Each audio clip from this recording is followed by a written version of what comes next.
So this video may seem a little different to my normal videos because my normal videos are me at my desk with my phone in a grip and my headphones on, and I do them in one take. I mean, sometimes I stop, delete and start again, but I just do them in one take and then I upload them because I'm not particularly interested in the editing and the technical side. However, my 14-year-old son is, and he has a YouTube channel of his own and he loves doing the editing. So this is a collab between me and Stanley, and he will have edited this, God help me, and we'll see what we do together.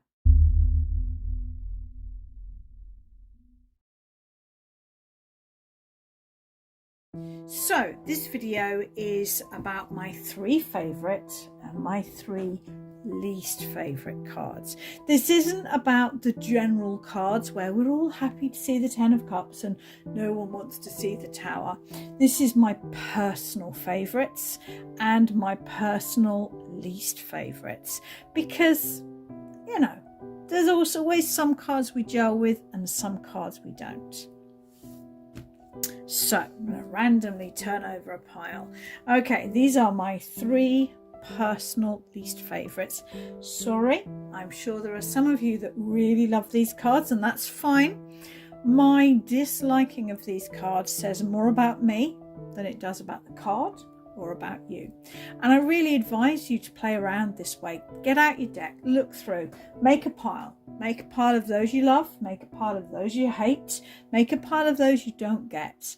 And I promise you, you will learn something about yourself. There we go. I've said it. The Queen of Cups. This is one of my nemesis cards. I've got two nemesis cards. They're both here. The other one is one that I just don't like. The Queen of Cups is about the empath, the psychic. It is about that moment when we connect completely. The water to me represents the collective unconscious, the soul, and we can see that her foot there, she's wearing it looks like a blue foot, a blue shoe, but if you look carefully, it almost looks like the dress is becoming the water. It's hard to say where she starts and where the water starts. They are intertwined. And she is absorbed by this cup. This is the only cup with a lid. This is the only cup with the black-winged sort of angels as handles. To me, the cup represents the soul or the heart. And this is when we get lost in our own feelings, or when we get lost in other people's feelings. And I've had to work really, really hard not to get lost in other people's feelings, or not to get lost in my own psychic awareness. I'm a moon in Cancer, so when I feel my emotions, they do tend to flood me or overwhelm me. And I've had to work really hard, and I am still working hard, to be grounded, to be boundaried, and to put my emotions into perspective, which is why I'm not particularly keen on the Queen of Cups. And my second nemesis card is probably for very similar reasons. Now, don't get me wrong, in a classic reading, and even if I'm reading for myself quite often, Temperance is a really positive card. And on the whole, it is a positive card. But Temperance is about balance. And when we temper something, we get the balance right.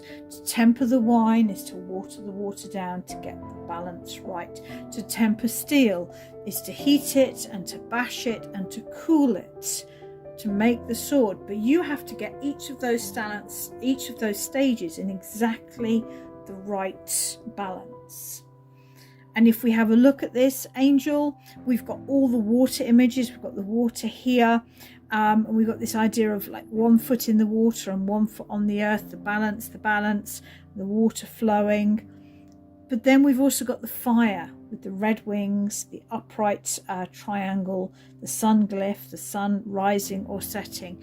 It's the balance between the water and the earth, the balance between the water and the fire. It's getting the balance right. And I struggle with that. I am either working full pelt, 12 hours a day, or I'm incapable of working. I don't do anything in a well-balanced way, and probably my life would be a lot easier if I could learn how to do that.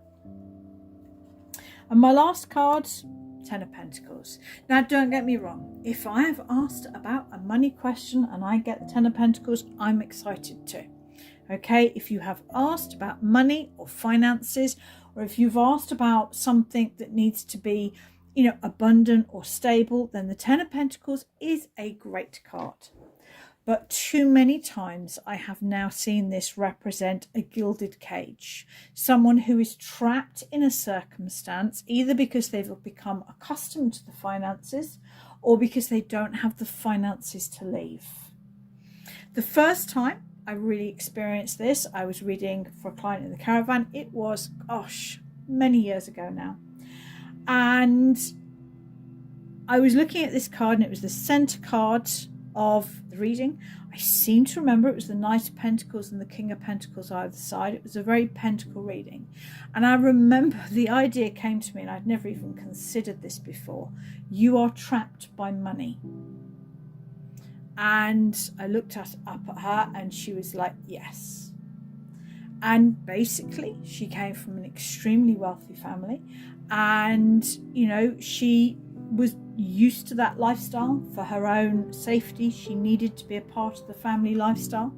But the family and the financial side of the family was controlling her choices in life. And I'd never come across that before in my life. And it was a real eye-opener.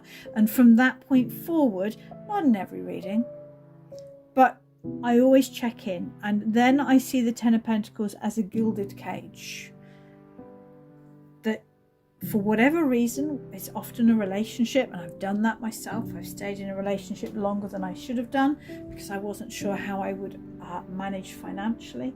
It might be a job, but it's that awful stage that we can be in where we are staying in a situation because of its financial security. So just watch out for that with the Ten of Pentacles. For me, the way the pentacles are laid on top is too busy. I know it's representing the Kabbalah, but it's too busy. I don't like the fact that this old man here doesn't seem to be engaged or joining in with the people here. And I cannot help but draw my mind to the fact that here we have a tall tower with a man and a woman in blue and red either side, which really makes me think of the Tower card. And this idea with the Ten of Pentacles that it's not sustainable. So I'm not saying that it's a bad card. And if I've asked about money or finances and I get this, I'm like, woohoo! But it makes me shiver sometimes. So let's get rid of those.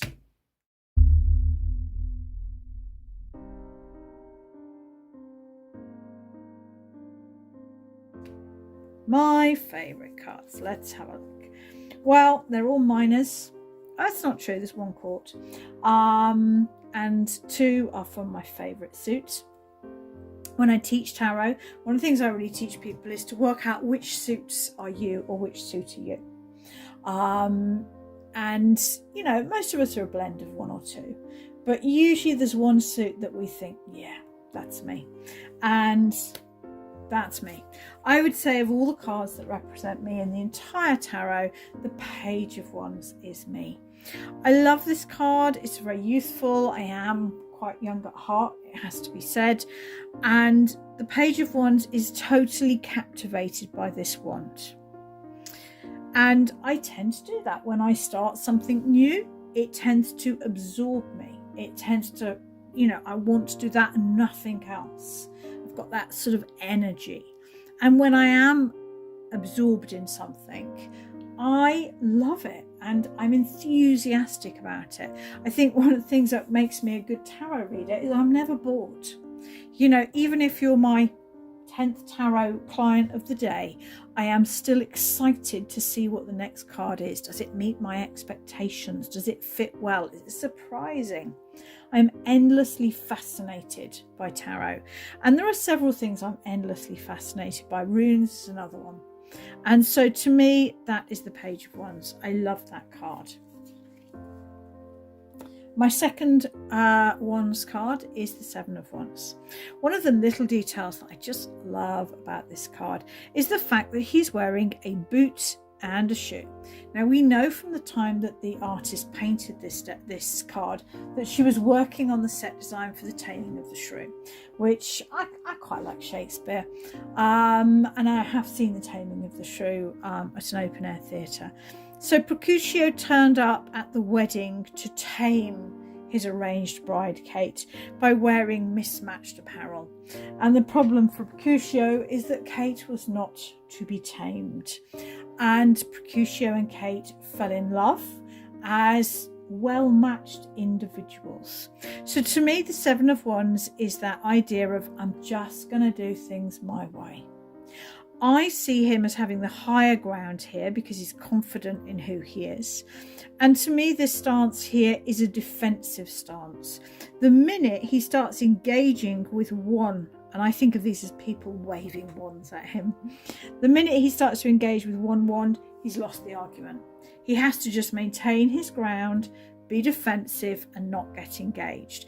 And I live my life very much like this. For example, my work as a North shaman, I'm really comfortable with it. I really love the fact that I remove, ghosts and entities and dark spirits from people. But I don't need anyone else to believe in it. My kids aren't sure whether they believe in it or not. And that's absolutely fine by me. Along with the home education, all of my kids have been home educated all the way through, and quite a lot of people weren't keen on that. People feel they can have an opinion when it's your children's schooling. My standard argument was it works for us. And to me, I always identified that with the Seven of Wands. I make my life choices based on what works for me, and I'm really happy for you to do the same. So that is sort of my Seven of Wands energy. And my last card is the Two of Swords. Now to me, the Two of Swords is a very High Priestess energy. I see them sort of very similar feelings. Part of the reason that I love this, and I know it's true, is because when I was studying tarot, I was living in Orkney. I just finished a very intensive shamanic and martial training time in my life, and I found myself pregnant, and suddenly shamanic work didn't feel so appealing, and hardcore martial training certainly didn't feel appealing. I was a bit lost. I didn't know what to do. We didn't have much. We were off grid, so electric was very limited. Internet wasn't really a thing, but I was very lucky. I had a deck of Rider-Waite cards, and I had 78 Degrees of Wisdom, and I can tell you, I spent 9 months with that book and that deck of cards and notebooks. And so on the one hand, this card just reminds me of that time in my life, and it was a really happy time in my life. I enjoyed that time, but I can see the peace in this. When I look at this card, I can see that the swords represent her mind, and she's switched off her mind. Now, as a shaman, I spend a lot of my life switching off my mind to connect to my soul, the collective unconscious, whatever we want to call that. And to me, that's the ocean and the moon. And I love my shamanic work, whether it's in a group, whether it's for a client, whether it's for me. I love it. It brings me peace, and it helps me to feel at ease with myself. So when I look at this card, I love the passive, intuitive strength in it. And yeah, it reminds me of happy times. So, get your deck out. Have a look. Which cards do you love? Which cards do you hate? Which cards can you just not get? And start to understand yourself better and understand your relationship with the cards, because I think the primary and most powerful gift of working with the cards is to better understand ourselves. And I really hope you like this collab video with Stan the Slovene.